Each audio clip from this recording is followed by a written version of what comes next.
Welcome to our new program, Chai with Ambassador.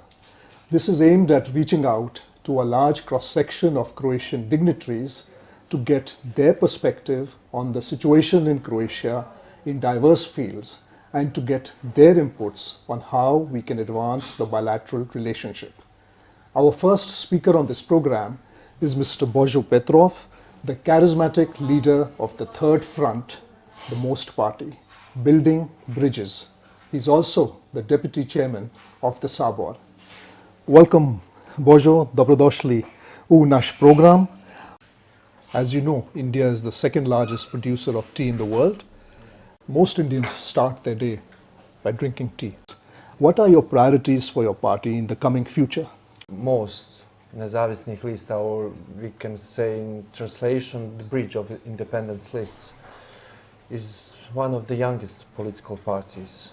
Our story began in 2013 when we have realized that we have political potential outside of political system dominated by two largest traditional parties, SDP and HDZ.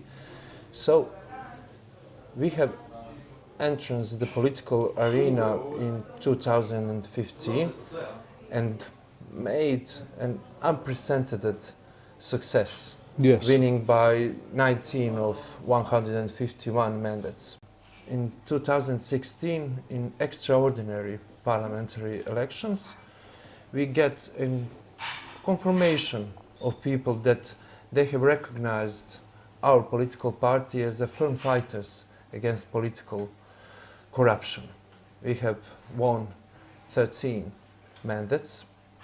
We get an opportunity to form another government, but also in that moment emerged another conflict of interests regarding our biggest retailer and food company, Agrokor. That's right. So we also, in that situation, we have decided that it is correct and fair to the people that we leave the government and make a fresh start as an opposition party. Yeah, and that was a bold decision.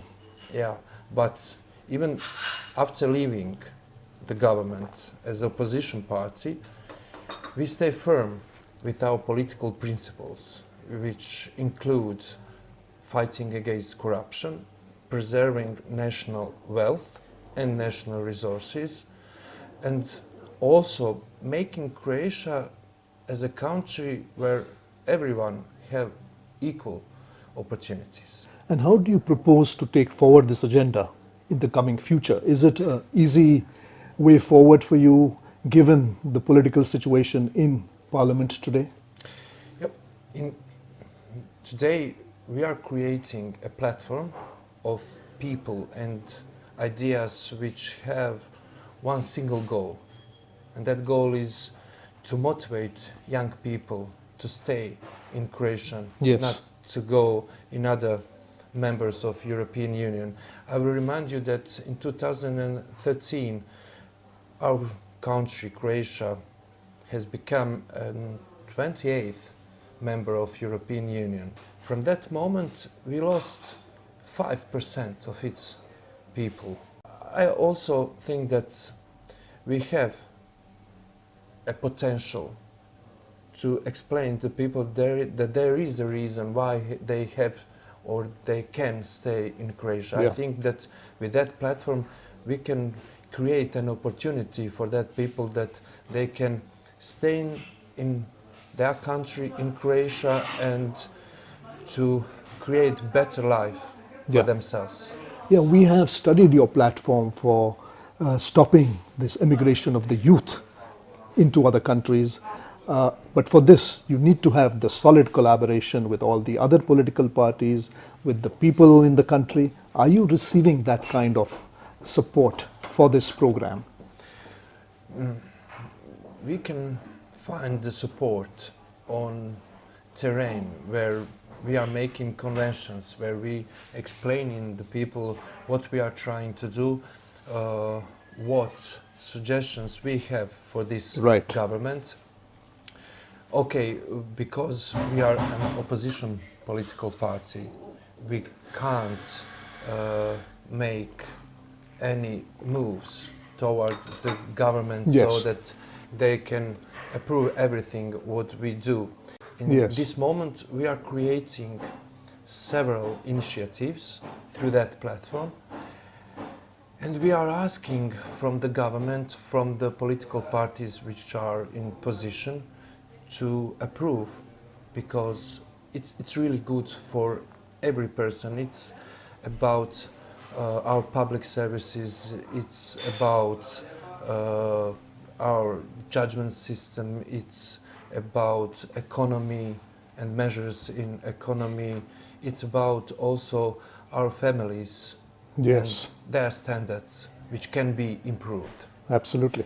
And Božo, you touched upon another very important issue, that of Agrokor, which is the largest food retail outlet in the private sector in this country, which contributes a large share to the economic growth in Croatia.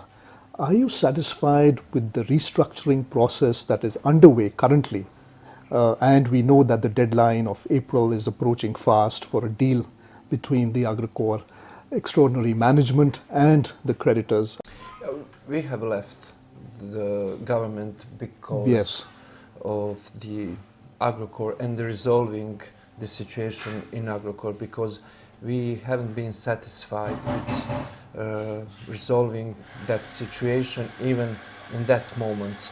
Of course, after we have left the government, the situation became even worse. Not so encouraging? not so encouraging, because I think that many of politicians that are on our political scene in this moment have their connections with the former politicians, and that is one way of political corruption for us. They have connections, they don't want to explain and to give people all informations about what was happening about Agrokor and former governments before, what are connections between economy and politics. They have even stopped with working of special committee which was created for the reason to give an explanation to the people what was happening in the last 2 decades. Also, the informations from Agrokor about restructuring, about refinancing the Agrokor was not coming in public, even to our parliamentarians.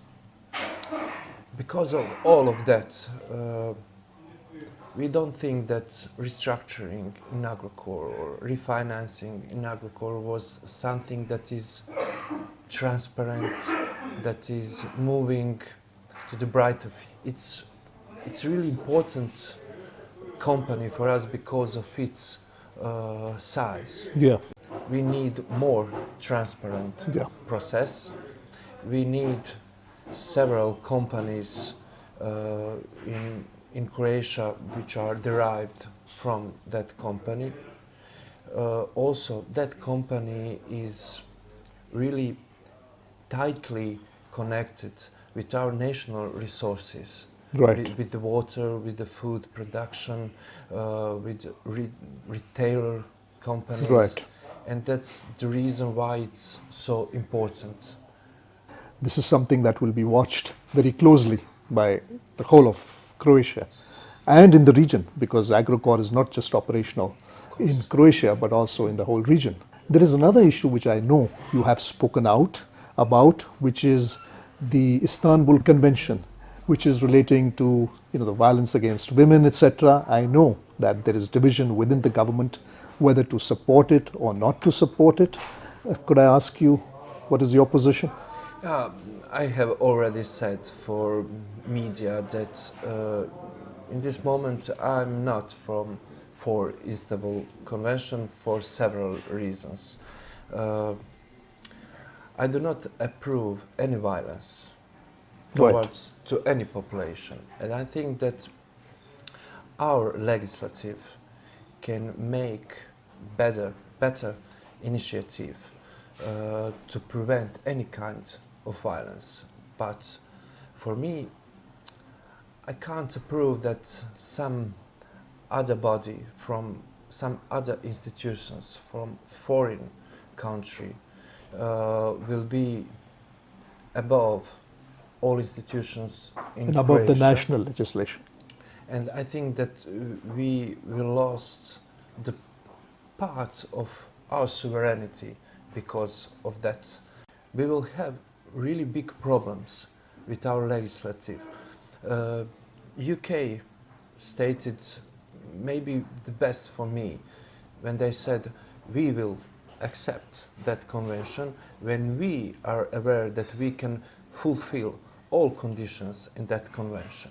Does that mean that today your national legislation does not have adequate provisions for protection of violence against women? No, we have quite good legislative, but there are processes that legislative that are not fulfilled as I know. It's problem in responding to that legislative that we already have. I know that we have also need to give more financing so that we can prevent the violence, and there is no cost and there is no amount of financial resources that we can give so that we can prevent the violence. I think that in that moment where we can't fulfill every condition in convention, that we will get penalties from external body or institution. Božo, I want to just move away from the local situation to the role of influential MPs like yourselves in partnering with embassies like the Indian Embassy in advancement of our programs in not just political level, but economic, academic, cultural, science and technology. So what do you think, how could the parliamentarians be effective in working with us? Oh, they have many ways, multiple ways, because our diplomacy or our country, first of all, our country is small-sized. Yes. In comparison to the global giants like India. But equal partners. But equal partners, and thank you for that. Also, because of that, our diplomacy is also small-sized, that our parliamentarians can support all our diplomatic efforts in creating partnership with other countries. So we have groups in our parliament. We have groups of parliamentary friendship with other parliamentarians from other countries, and also we have parliamentarian committees which are involved in shaping Croatia's foreign politics, like the Foreign Committee, where I'm a member of. Right. We also have the India-Croatia Friendship Group in Parliament. We know that most members are also part of this. And as we speak, currently, the chairman of this committee, Mr. Veliko Kajtazi, he's in India. We have hosted him, and I fully agree with you that this can be a very effective forum for taking our joint programs together. Yeah. When we are talking about friendship between India and Croatia, I think that we have really great opportunity for success, especially if we embrace digital revolution, because that is the fastest growing economic sector.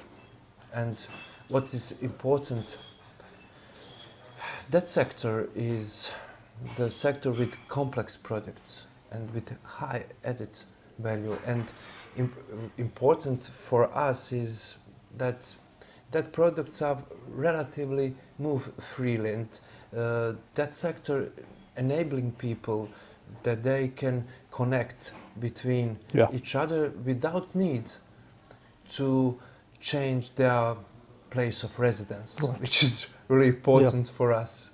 No, I fully agree with you. And you have touched upon a sector which we have identified ourselves as one of the key areas of collaboration.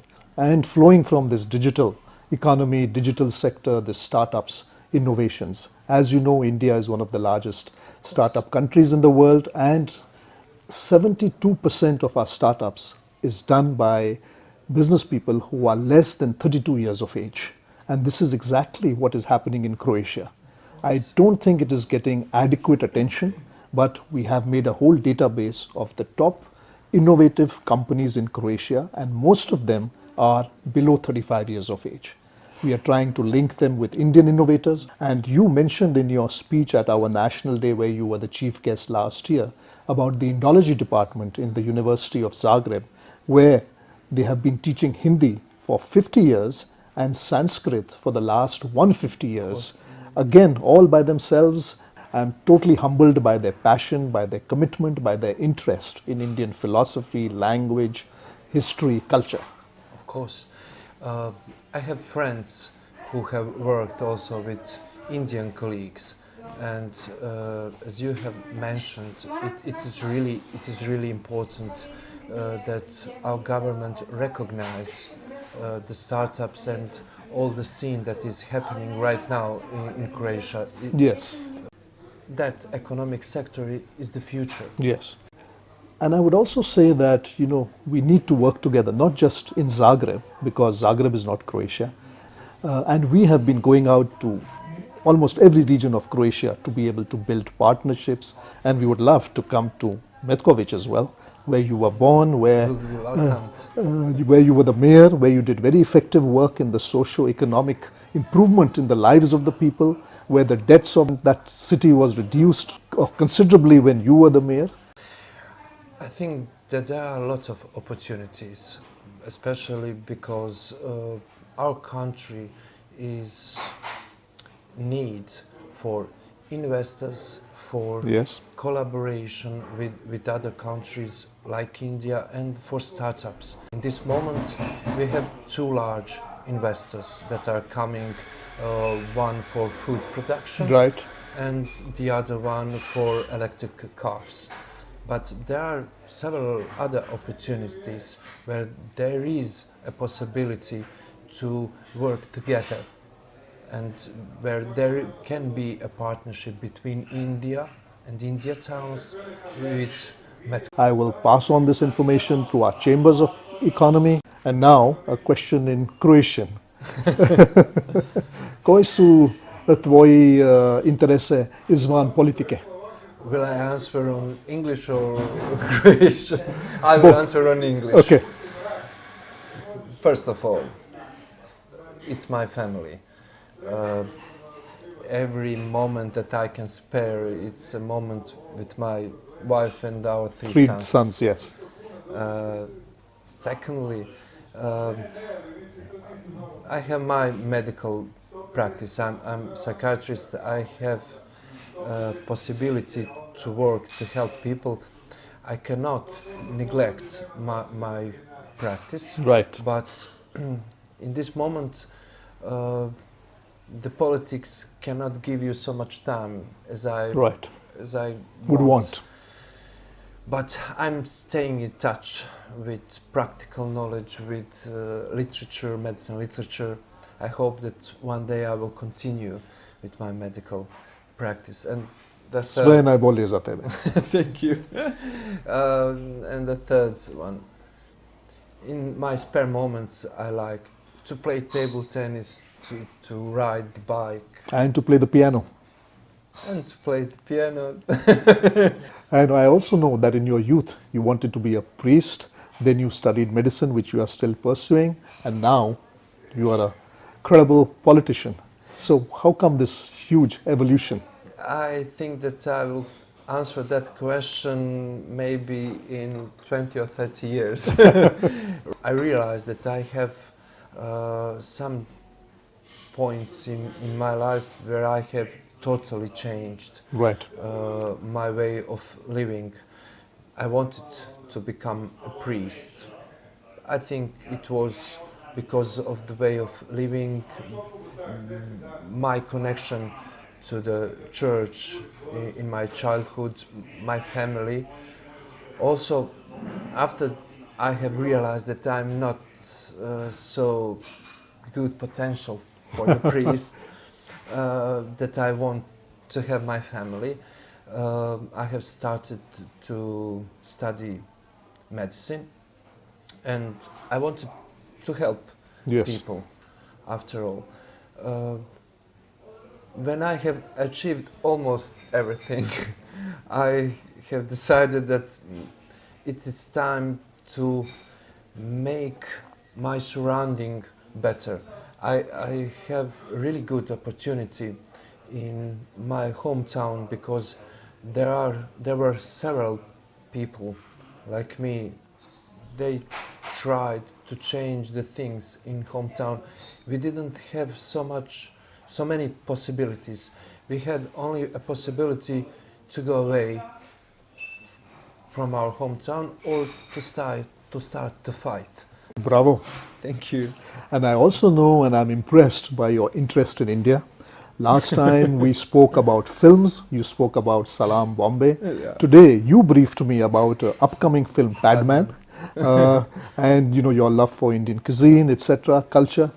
Yeah. Anything you'd like to say about how you developed this interest in India? I really like different cultures, and especially Indian culture because it's so specific. Yeah. And your movies, when you are trying to give an explanation of living in India to all other people across the world through that movies, it's a really small miracle, and it's really fantastic. It's interesting. Your culture is really interesting. Your connection to the nature and everything, Yeah. it's really interesting. And I really like your movies, not only Slumdog Millionaire. Now, the Padman, I have seen the trailer and I am excited to see that movie.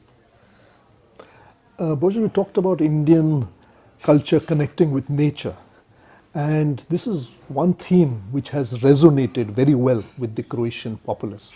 Yoga, Ayurveda. And in Croatia itself, we have been organizing International Day of Yoga, which was supported also by Croatia at the UN. And last year, we organized this in 25 cities throughout Croatia, covering all regions of Croatia. And it wasn't behind closed doors. It was right out there in the open, in main squares, where people took part in an extraordinary journey towards holistic health and, in a larger context, world peace, security, and harmony. Because it's not about religion. It's about science. It's about the balance between mind, body, and soul. So I really salute the Croatian people. You are our best ambassadors. Knowing other people, knowing other cultures, it doesn't change your points of view. It's changing also you as a person, and also making you grow. Making you grow. And also, I think that in that situation, people can know more about themselves.